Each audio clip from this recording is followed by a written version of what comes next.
Well, our next guest is a bilingual truck driver who's petitioned the DOT to establish an English language proficiency qualification as a formal endorsement among U.S. truck drivers. That is Natasha Cruz-Sanchez, a truck driver, joining us now with the details on this. Natasha, thanks so much for coming on. And it really is an important topic that maybe a lot of us didn't know about until recently, that we've seen, unfortunately, these deadly crashes involving 18-wheelers and those behind the wheel that appear to not know the English language or the roadway signs that are in English. Talk to us about this new initiative. Thank you so much for having me here. I think that the lack of standardization in the trucking industry is one of the main reasons why we see these horrible accidents.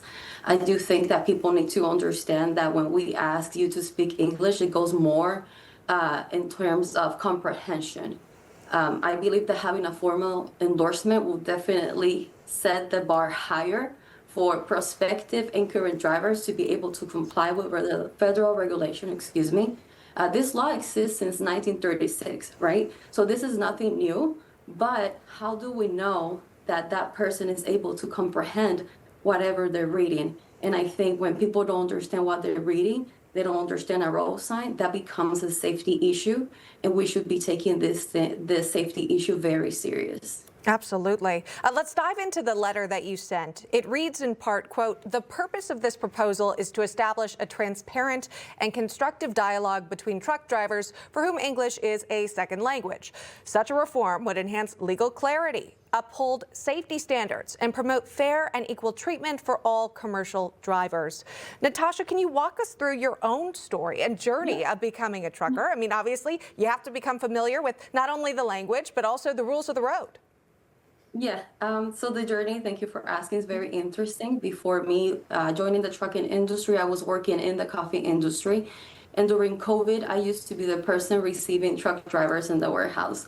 So I will tell them, hey, this is how you back up and stuff like that. And I noticed there was no women that I ever received. And I wanted to see if I could drive a big rig. So it was like a way to challenge myself. And I decided to get my CDL. Before coffee, I went to school for nursing in Puerto Rico. I am originally from Caguas, Puerto Rico, and I always value education at all levels. And I'm bringing this up because I think it's important that it doesn't matter what you decide to go to school for. It can be trucking, it can be welding, it can be nursing, it can be anything.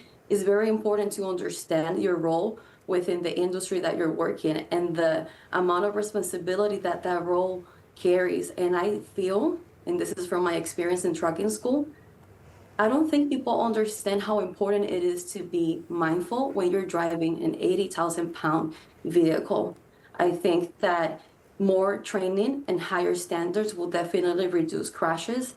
And I think that we also need to be the change that we want to see. That's why I decided to reach out to my collaborators and start to do something about it. Yeah, I mean, you are with that story that you just explained and learning English, and you are the epitome of hard work and determination, no doubt about it. And there are, unfortunately, those that are not like that are behind the wheel. Control room, if I can have B08. There was a viral dash cam video that came out, and maybe you've seen it, where a driver behind the wheel of an 18-wheeler, this is the man here on the bottom, he's looking at the top screen here. He sees another 18-wheeler that is literally coming down the wrong side of the road and actually stops the person, tries to talk to the driver, tells the driver to turn on his hazards, to do other things, and doesn't appear to speak English in this moment. It's enough to go down the wrong side of the road, as this could be deadly, as we've seen. But then it's another where you can't even communicate in this moment, or limited to communicating. Natasha, did you see this video? Have you seen anything like this out there on the roads from a first-hand account? I have not seen that video, but I have experienced something similar, not with a truck on the opposite way, but when I go to shippers or warehouse and things like that. It's very frustrating that you're trying to talk to somebody and tell them, hey, this is where you check in, or hey, this is how you should get it done. And some of them don't understand. I do think that, again, I'm heavy on education. I feel like if you want to join any industry, investing in yourself is very important. Go take English classes. You can go to your public library. That resources are out there.